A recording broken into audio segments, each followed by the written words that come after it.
오늘은 나의 신실함을 기억하신다. 나의 신실함을 기억하신다 라는 제목으로 하나님의 말씀 증거하겠습니다. 여러분 혹시 대세를 거슬러 본 경험이 있으십니까? 이제 회사에서 종종 같이 이제 식사를 하러 가잖아요. 식사를 하러 갔는데 부장님이 짜장면을 좋아하세요. 그래서 자리에 앉으면서 여기 짜장면이 맛있어. 난 짜장면. 그러면 앉았어요. 그럼 이제 차장님이 나도 짜장면, 과장님도 나도 짜장면, 대리님까지 짜장면, 그렇게 가는 거잖아요. 그렇죠? 근데 이제 신입사원이 저는 송이덮밥이요. 그럼 분위기가 어떻게 되죠? 좋아요. 분위기가 애매하죠. 잘못이 없어요. 그냥 송이덮밥이 먹고 싶었을 뿐이고, 그리고 그것을 선택했는데 왜 눈치를 봐야 하는가? 근데 그것은요, 다수가 선택한 것을 나도 선택해야 한다는 보이지 않는 압력이 있기 때문에 그래요. 여러분, 이렇게 그 메뉴 하나 고르는 것도 그렇다면 더 다양한 상황에서는 여러분 어떻게 우리는 그런 것들을 느끼며 살아가고 있을까요? 그래서 때로는 내가 원하는 것보다, 내가 원하는 것이 무엇인지보다 사람들이 무엇을 원하고 있는가를 먼저 보게 됩니다. 다들 그렇게 하니까, 다들 그렇게 사니까, 나만 다르게 하면 이상해 보이니까, 이런 생각이 우리 안에 먼저 드는 거예요. 그래서 모두가 한쪽 방향으로 이렇게 가고 있을 때 홀로 멈춰서 다른 방향을 바라보는 일은 생각보다 큰 용기가 필요해요. 성공의 기준을 정의하고 행복의 기준을 제시하고 무리에 뒤처지지 않으려면 어느 방향으로 달려가야 하는지, 이 거대한 흐름과 통념이 강하게 있는 곳이 세상이에요. 이게 마치 이렇게 거대한 흐름처럼, 조류처럼 흐르고 있습니다. 그런데 신앙은요, 때때로 우리에게 이러한 질문을 던져요. 다수가 가는 길이 아니라 하나님이 원하시는 길을 선택할 수 있겠는가? 오늘 우리가 읽은 이 본문은요, 대세를 거스르면서까지 하나님 앞에서 신실함을 지켰던 사람들을 소개하는 이야기입니다. 우리가 에스겔서 묵상하면서 이미 아는 바와 같이 남유다가, 북이스라엘은 이미 멸망했고요, 남유다가 바벨론이란 나라에 멸망해요. BC 586년에 예루살렘이 무너졌습니다. 그런데 예루살렘만 무너진 것이 아니고 성전도 무너졌어요. 회파되었어요. 그 안에 있는 모든 귀하고 아름다운 집기들까지 다 쓸어갔습니다. 하나님의 백성들은 바벨론으로 끌려갔어요. 그래서 지도자들, 그리고 그 고관들, 그리고 고관들의 자녀들까지 끌려갔습니다. 이스라엘에게 성전은요, 단순한 건물이 아니에요. 하나님의 임재를 상징하는 건물이에요. 그런데 그 성전마저도 무너져 내렸어요. 그러니까 소망이 없어진 거예요.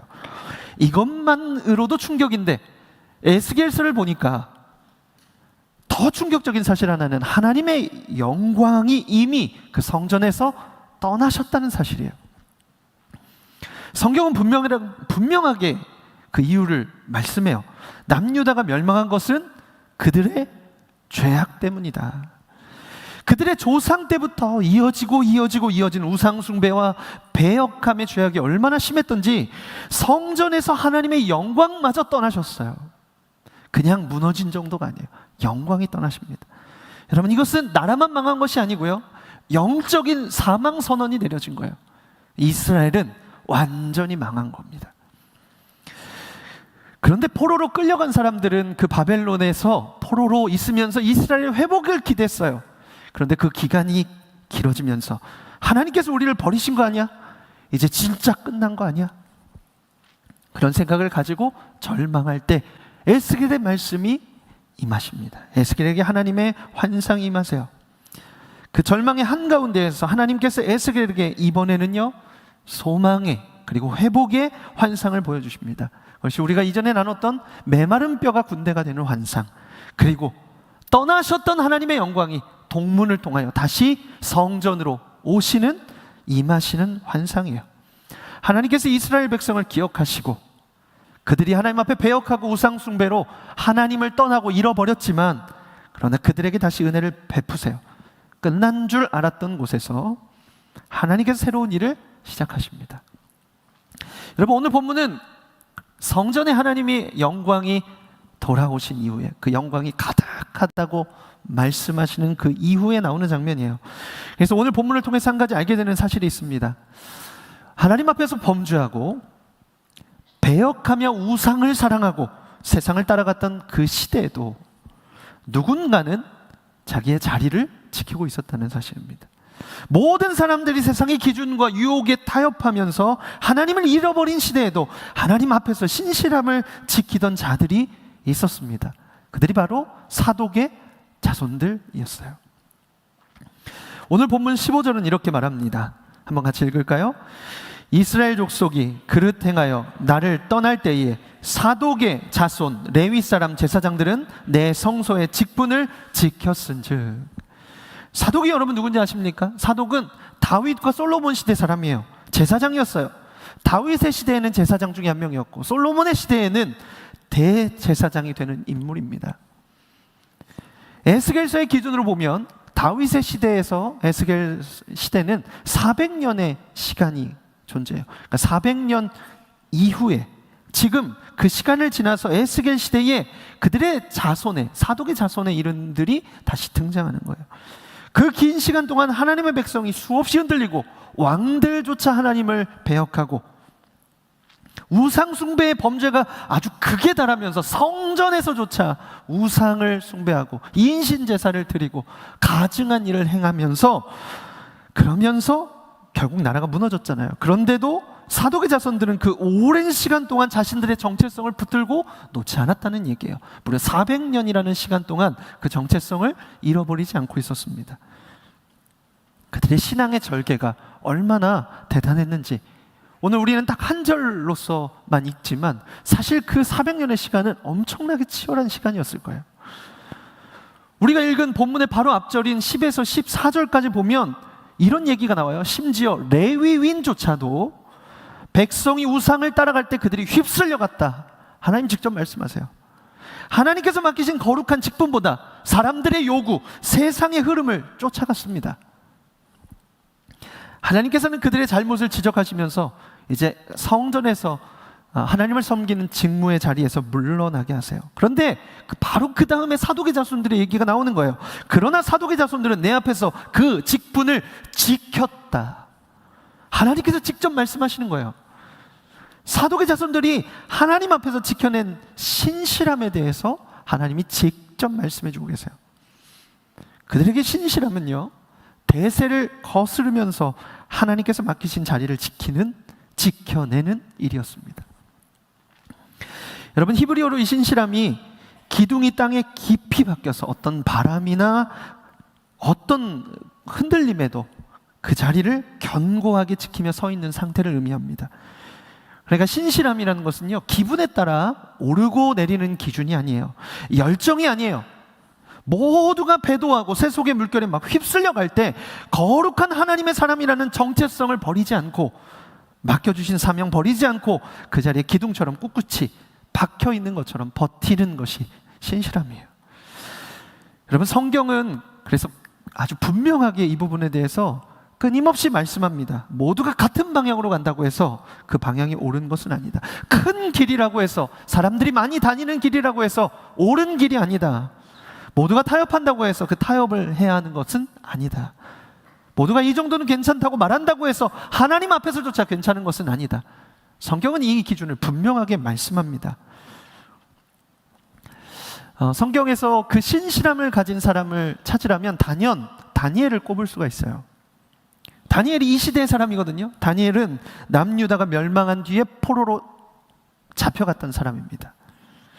바벨론으로 잡혀갔어요. 그의 나이가 10대예요.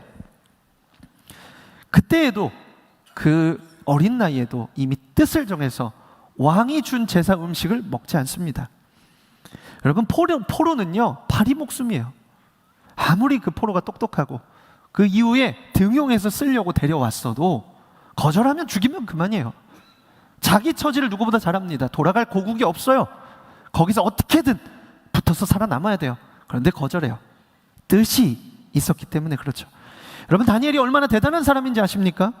포로로 잡혀간 그 바벨론에서 고관이 됩니다. 높은 관리가 돼요. 아주 지혜 있는, 사람들이 묻는 고관이 됩니다. 그런데 더 놀라운 것은 그 바벨론이라고 하는 절대 무너지지 않을 것 같은 그 나라가 메대와 파사, 페르시아에 무너집니다. 나라가 완전히 없어져요. 그런데 그러면 이전의 관리들 다 죽이잖아요. 그렇죠? 그런데 다니엘은요, 그 메대와 바사의 3명의 총리 중에 1명으로 세워져요.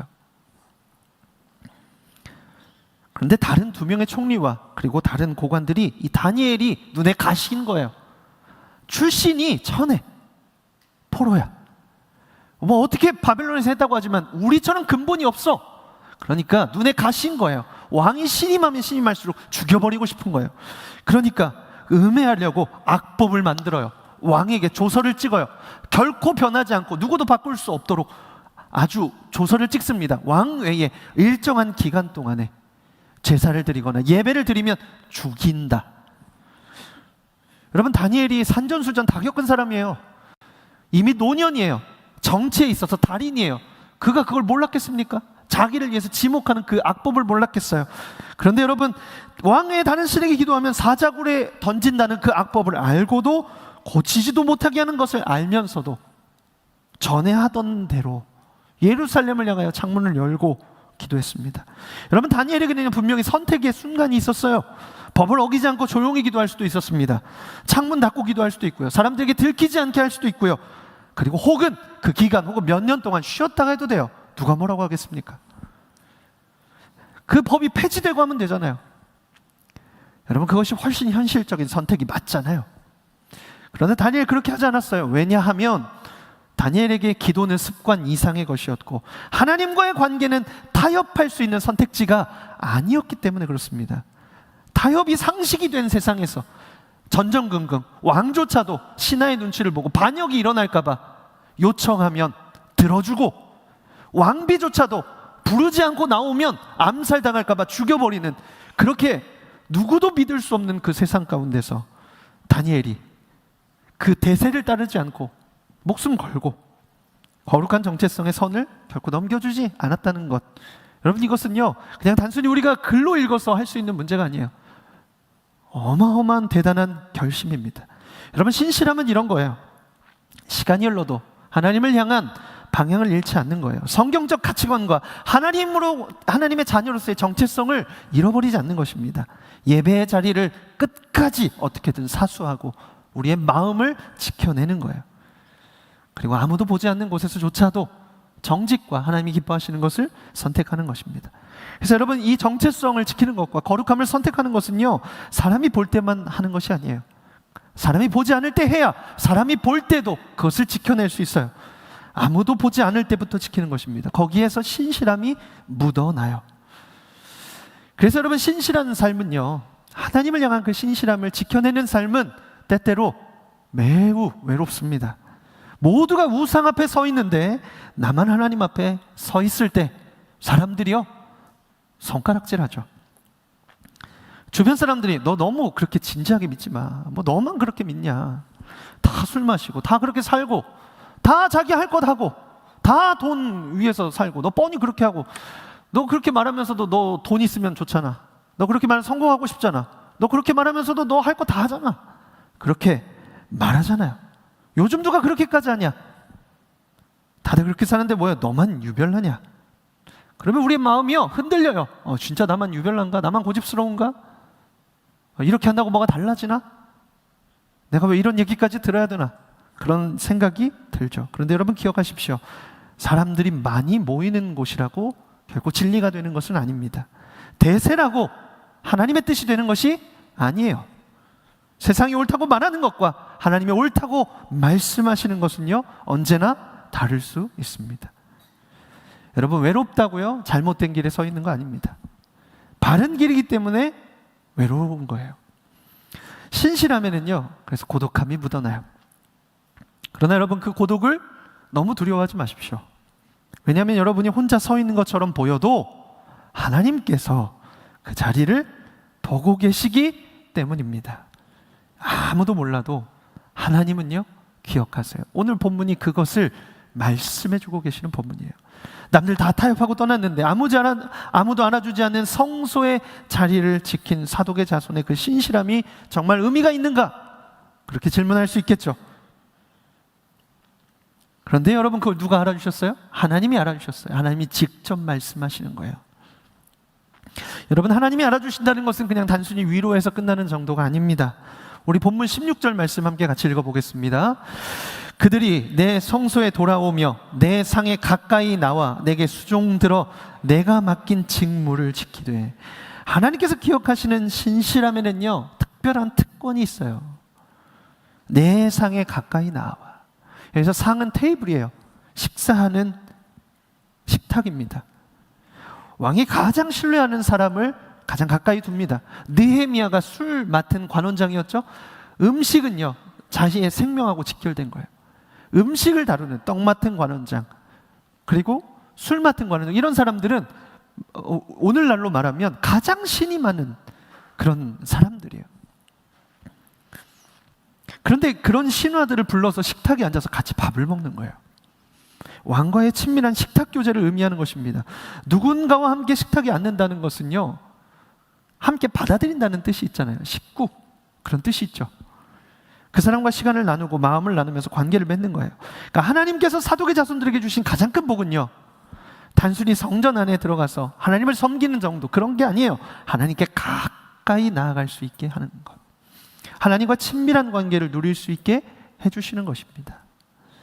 여러분, 이 말씀을 전해들은 사독 자손들은 어땠을까요? 여러분, 사독 자손들에게 이 말씀은 엄청난 위로와 감격이었을 것입니다. 그들이라고 쉬웠겠습니까? 그들이라고 할 만했겠어요? 그동안 그들이 그 오랜 시간 신앙을 지켜내기 위해서 대가를 지불하고 희생했던 순간들이 얼마나 많았겠어요?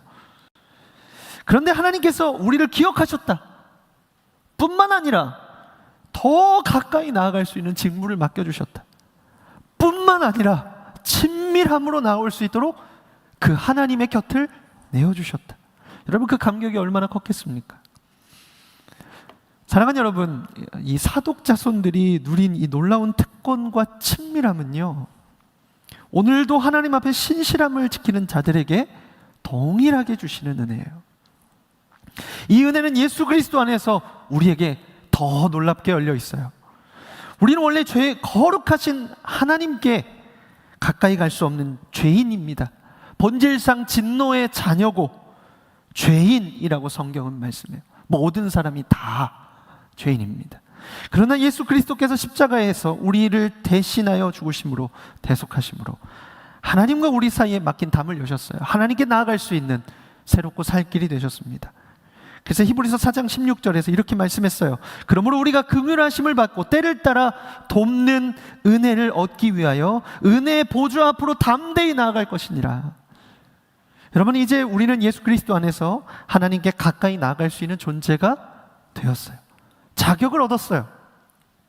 예수 그리스도를 통하여. 더 나아가 베드로전서 2장 9절에는 우리를 향해 이렇게 말씀해요. 택하신 족속이요 왕같은 제사장들이요. 우리는 우리가 어떤 존재인지를 알아야 돼요. 그리고 맡겨주신 사명과 직무를 그래서 사독 자손들과 같이 지켜나가야 돼요. 그래서 우리에게는요, 신실함이 있어야 합니다. 신실함이라고 하면 우리는 아주 대단한 일을 생각할 수 있어요. 목숨 걸고 믿음을 지키고 엄청난 헌신을 하고 역사의 이름을 남기고, 물론 그것이 신실함이 맞습니다. 절개와 지조를 끝까지 지키는 것 맞아요. 그러나 여러분, 이러한 것도 신실함이에요. 매일의 삶에서 하나님 앞에 나아가는 것, 기도하고 싶지 않은 날, 그런 날에도 내 힘으로 하고 싶은 그 순간에도 하나님 앞에 나아가서 엎드리고 무릎 꿇는 것, 마음이 무너진 날에조차도 예배 자리로 나오는 것, 기분과 상관없이 매일 말씀 앞에 서는 것, 정직하고 올바른 결정을 내리는 것, 성령님께 묻고 들은 대로 순종하는 것. 아니, 그게 말이 쉽지, 그럼 어떻게 가능합니까? 방법이 무엇입니까? 이런 질문이 따라오잖아요. 우리가 할 것이 있는데, 여러분, 친밀함은 곧 관계입니다. 친밀함이요, 곧 관계예요. 누군가와 친밀해졌다는 것은 관계가 깊어졌다는 것을 의미해요. 제가 아내와 이제 결혼할 때, 12년 전에 이제 결혼할 때 이미 친밀하다고 생각했어요. 근데 결혼하니까 너무 다른 거예요. 달라요. 생각이 다르고, 저는 과거에 있고 아내는 미래에 가 있어요. 제가 결정하는 방식은 천천히, 과정이 중요하고, 아내는 일단 결론이 더 중요해요. 그러니까 모든 상황에서 다 다른 거예요. 아, 내가 잘 몰랐구나, 큰일 났다, 이런 생각을 가지고 이제 결혼 생활을 시작했어요. 그런데 그 우여곡절이 많았죠. 여보, 여러분이라고 다를 줄 알아요? 해봐. 이게 그냥 영화 보고 막 같이 밥 먹고 뭐 좋아하고 박수 치고 그런 거랑 달라요. 해봐요 한번. 근데 12년 차가 된 지금은요, 너무 잘 알아요. 심지어 얼굴조차 닮아가요. 이거 아내에게 신뢰가 될 수 있는 말인데. 아니 여러분, 진짜 그렇대요. 살면서 같은 표정을 계속 같이 지으니까, 슬플 때 같이 슬프고, 기쁠 때 같이 기쁘고, 또 뭔가 고민할 때 같이 고민하고, 그러니까 얼굴 근육을 수십 년 동안 같이 쓰면 비슷하대요. 그래서 우리도 가끔 거울을 보면 비슷해요. 아내가 굉장히 부정하긴 하지만 비슷해요. 그러면 친밀해지잖아요. 무엇을 좋아하는지, 무엇을 힘들어하는지, 어떤 말을 들을 때 기뻐하고 어떤 말이 상처가 되는지 그냥 자연스럽게 압니다. 그냥 존재로 받아들여요. 함께 보내는 시간이 많아질수록 서로를 더 깊이 알아가고, 서로를 알아갈수록 관계는 더 깊어지기 마련이에요. 여러분, 친밀함은 그냥 가까이 있는 정도의 그런 것이 아니에요. 존재로, 관계로 서로를 알아가는 것입니다. 마음을 알아가는 거예요. 여러분, 시편 25편 14절에서 이 거룩한 신비를 이렇게 노래합니다. 우리 한번 같이 읽어볼까요? 여호와의 친밀하심이 그를 경외하는 자들에게 있으며 그의 언약을 그들에게 보이시리로다. 하나님은 아무나 그분의 식탁으로 부르시지 않습니다. 하나님을 경외하는 자를 부르세요. 곧 세상을 두려워하지 않고 오직 하나님만을 두려워하고 사랑하며 성소의 자리, 예배의 자리, 하나님이 부르신 사명의 자리를 지켜낸 사독 자손 같은 자들에게 그분의 깊은 친밀하심을 허락해 주시는 거예요. 여러분, 하나님과 친밀해지잖아요. 가까우시잖아요. 하나님께서 기뻐하시는 것이 더욱 선명해져요. 하나님께서 미워하시고 가증 여기시는 것이 더 분명해져요. 그래서 하나님과 가까워질수록 우리의 생각 그리고 우리의 선택이 달라지는 거예요. 하나님과의 친밀함은 우리의 삶을 그래서 바꿉니다. 하나님을 가까이 할수록 하나님의 마음을 알고 닮아가기 때문에 그래요. 하나님의 말씀 듣고 하나님의 마음을 알고 하나님의 뜻을 따르는 삶을 살아가는 거예요. 심지어 그것이 대세를 거스르는 삶일지라도 살아가기 시작하는 것이죠. 여러분, 사탄의 정체를 아십니까? 성경은 사탄의 정체를 이렇게 드러내요. 거짓의 아비다. 여러분, 사탄은 거짓을 지어낸 존재예요. 창조한 존재예요. 거짓의 아비예요. 그렇게 사탄은 우리에게 찾아와서 거짓을 우리를 속입니다. 혼란하게 하고 넘어지게 만들어요. 의심을 심어요. 생각으로 심습니다. 네가 드리는 기도가 무슨 의미가 있냐? 지금 네가 그렇게 회사에서 혼자 그렇게 애쓰고 수고하는 게 도대체 무슨 의미가 있냐? 그렇게 욕먹는 게 오히려 교회 먹칠하고 하나님 먹칠하는 거 아니냐? 네가 지키는 그 거룩함을 누가 알아주냐 도대체? 아무도 모르는데 왜 계속 그렇게 바보같이 살고 있냐? 항상 넘어지는데 너 그렇다고 네가 안 넘어져? 네가 죄를 안 지어? 네가 안 연약해? 네가 뭐 거룩해? 그런데 뭐 그렇게 난리를 쳐? 여러분, 사탄은 그렇게 우리의 마음에 와서 우리의 마음에 생각을 심어요. 우리를 두렵게 하고 우리를 송사합니다. 그래서 이런 마음이요, 우리의 마음을 미끄러지게 만들어요. 한 번만 발을 들이면 확 휩쓸립니다. 여러분, 우리가 하나님 앞에 신실하게 지켜가는 신실함을 여러분 오해하시면 안 돼요. 그 신실함은 완벽함은 아니에요. 우리가 완벽하기 때문에 항상 신실함을 지키고 막 우리의 절개를 지키고 그러면 좋겠죠. 그러나 우리는 그 신실함을, 우리가 한 약속을 지킬 힘이 없어요. 여러분 이미 경험해서 아시잖아요. 여러분, 하나님께 약속한 것들, 오늘 고백한 약속 이번 주 내에 다 지키시겠어요? 여러분, 그렇게 고백한 대로 세상 가운데서 하나님만 예배하고 사시겠어요? 여러분, 우리가 가지고 있는 신실함은 완벽함이 아니에요.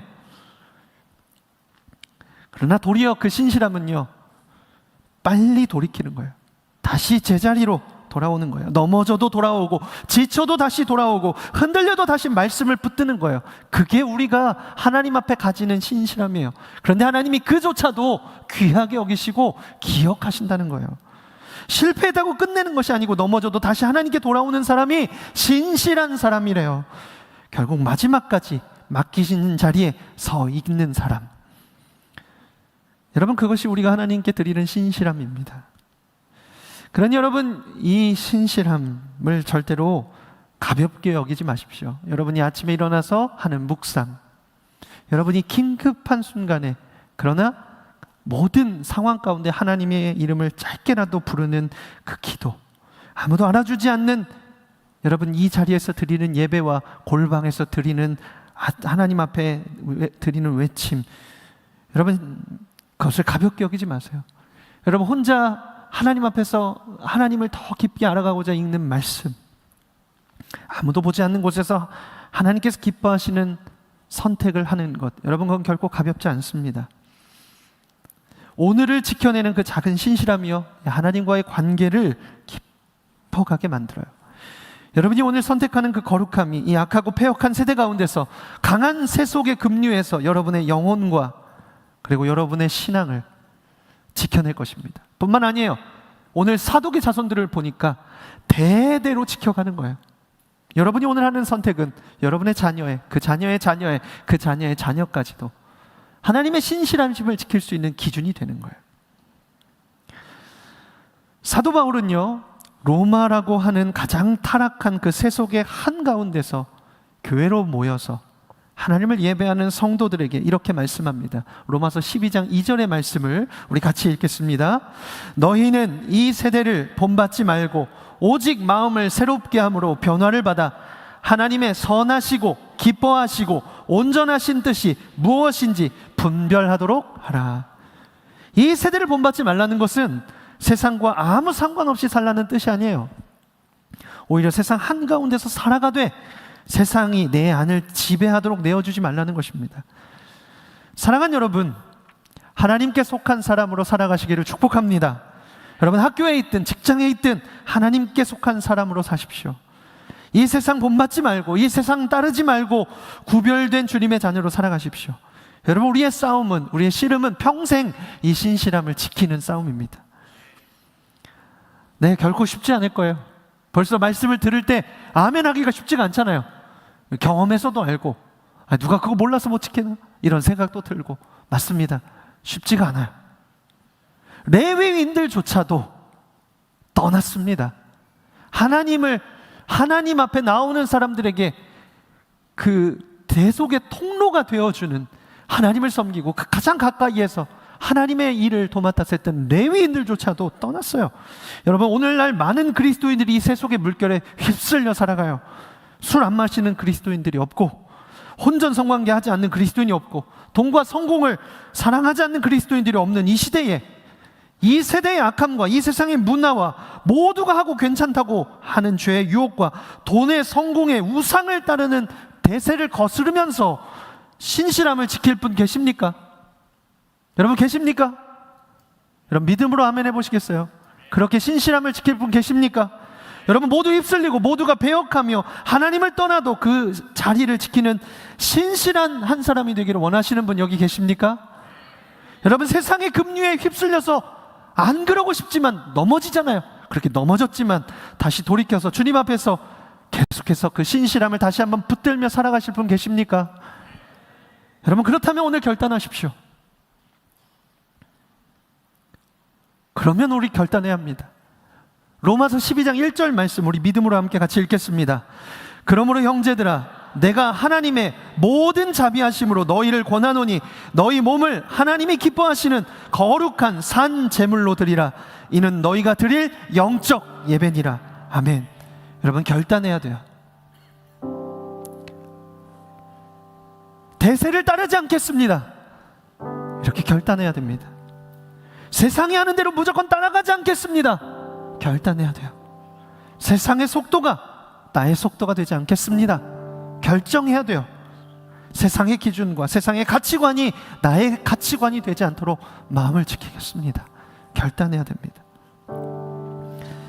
여러분이 하나님의 자녀로서 거룩함과 정체성을 지켜내려고 하는 그 치열한 노력은요, 여러분 결코 헛되지 않을 거예요.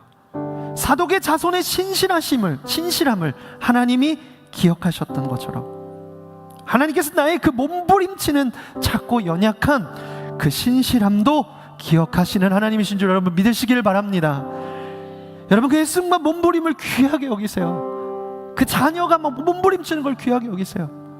정죄하고 네가 너 그럴 줄 알았다, 너 어제 약속하더니 오늘 금방 변질하는 거 봐라, 너 또 우상에게 가가지고 마음 다 내어주고 사는 거 봐라, 그렇게 하시기보다 우리의 그 작은 치열함을 먼저 보시는 거예요. 그런 자들에게 여러분 하나님의 식탁으로 초대하세요. 친밀하심을 부어주세요. 마음을 보여주세요. 하나님이 어떠한 마음으로 일하고 계시는지를 알려주세요. 하나님 앞에 더 가까이 나오도록 인도하십니다. 네, 여러분 그러면 이 신실함을 언제까지 지켜야 됩니까? 도대체 언제까지입니까? 모릅니다. 몰라요.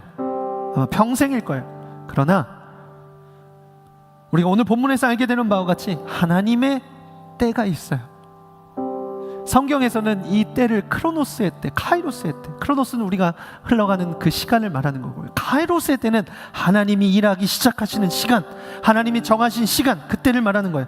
카이로스의 때가, 하나님의 때가 임해요. 성경에 보니까 알곡과 쭉정이를 구별하는 날이 온대요. 양과 염소를 구별하는 날이 온대요. 그 심판의 날, 곧 주의 재림의 날이 임한다고 약속하셨습니다. 여러분 이 날은 성도에게는요 신원의 날, 우리의 억울함을 풀어주는 날, 우리의 애씀을 알아주시는 날, 그리고 구원의 날이 될 것입니다. 여러분 그러니 우리가 해야 될 것은 주님이 오시는 날까지 그 신실하심을 어떻게든 지켜내는 거예요. 말씀을 좀 마무리하고 함께 기도의 자리로 나아가고 싶은데요, 여러분 우리 공동체 가운데, 여러분 여기 있는 이 많은 사랑하는 청년들 가운데 저는 이미 그 신실함을 지켜내며 애쓰고 치열하게 여러분의 삶의 현장에서 살아가고 있는 분들이 많이 있다고 믿습니다. 그렇게 기대했어요.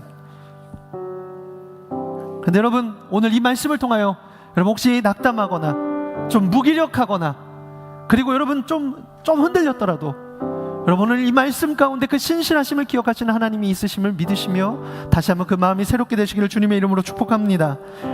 그리고 여러분 이 가운데 예전에는 그 신실함이 있었는데, 예전에는 그 거룩함을 지켜냈는데, 예전에는 그 마음을 온전하게 지켜냈는데 세상을 살아가다 보니까 그 신실함을 잃어버리고 거룩함 잃어버리고, 그리고 하나님을 향한 온전한 마음 다 잃어버리고 쏟아버리고 우상을 사랑하고 세상을 쫓아가고 사람들이 말하는 대로 흘러가는 대로 살아가면서 마음을 치시는 분들이 계십니까?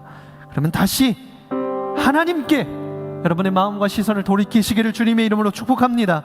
여러분 우리는 예수 그리스도를 통하여 하나님 앞으로 나아갈 수 있는 새롭고 살 길을, 그런 존재로 우리를 부름받은 자들입니다. 여러분 은혜의 보좌 앞으로 오늘 담대히 나아가십시오. 예수 그리스도의 피를 의지하여 기도하십시오. 그럴 때 여러분 다시 한번 우리 안에 새 마음과 새 영을 주님께서 부어주실 줄 믿습니다. 여러분 사람들은요 우리가 무언가를 포기했는지를 끝까지 모를 수 있어요. 얼마나 여러분이 많은 유혹을 이겨내며 살아가는지 모릅니다. 아무도 모르게 흘린 눈물 당연히 모르겠죠. 아무도 알아주지 않는다고 해서 의미가 없는 것은 아니에요. 하나님은 아십니다. 하나님은 당신의 신실함도 기억하시는 분이십니다. 여러분 믿으십니까? 그래서 여러분 오늘 우리가 하는 이 고백이 한 번의 뜨거운 만으로 오늘 끝나지 말고 구체적인 삶의 모습으로 드러나게 되기를 축복합니다. 그래서 여러분 오늘부터 좀 치열하게 씨름하세요. 그리고 셀 가운데 이것을 나누기 시작하십시오. 여러분의 연약함을, 더 나아가서 여러분 사실은 내가 이런 연약함이 있었고 근데 기도해줘, 나 이렇게 좀 씨름해 보려고 해. 그래서 믿음의 여러분 형제 자매들과 함께 기도하면서 서로 함께 격려하면서 그 신실함을 지켜가시기를 축복합니다. 우리가 하는 거창한 무엇보다 매일 작은 신실함을 지켜갈 때 하나님이 우리의 삶 가운데 역사하시기를 시작하실 거예요. 간절히 바라기는 여러분 여기 있는 우리 모두가 그래서 주님 오시는 날까지 여러분 이 시대에, 이 악한 세대에, 패역한 세대에 정말 주님이 기억하시고 주님이 그 신실함을 인정하는 사람으로 세워져서 여러분 앞으로 살아가시면서 여러분 나이가 들고 40대 50대가 되면 더 세상이 치열하잖아요. 더 현실이 냉혹하잖아요. 그런데 무너지지 않을 만한 하나님을 향한 신실함을 여러분 다니엘처럼 젊을 때, 청년의 때에 여러분 결정하시고 가지셔서 그 많은 암수와 그리고 우리를 음해하려고 하는 수많은 사람들의 어떤 암투 가운데서조차도 우리는 끝까지 믿음을 지켜내는 사람들로 우리의 평생을 살아가게 되기를, 주님 오시는 날까지 걸어가는 하나님의 자녀 되기를 주님의 이름으로 축복합니다. 여러분 이 시간에 그래서 우리 믿음으로 이 찬양을 좀 고백하며 나아가면 좋겠는데요, 주가 주 되심을이라는 찬양이에요. 여러분 이 찬양이 오늘 여러분들에게 그 신실함을 주님 앞에 다시 고백하는 고백이 되기를 원합니다. 우리 함께 같이 노래합시다.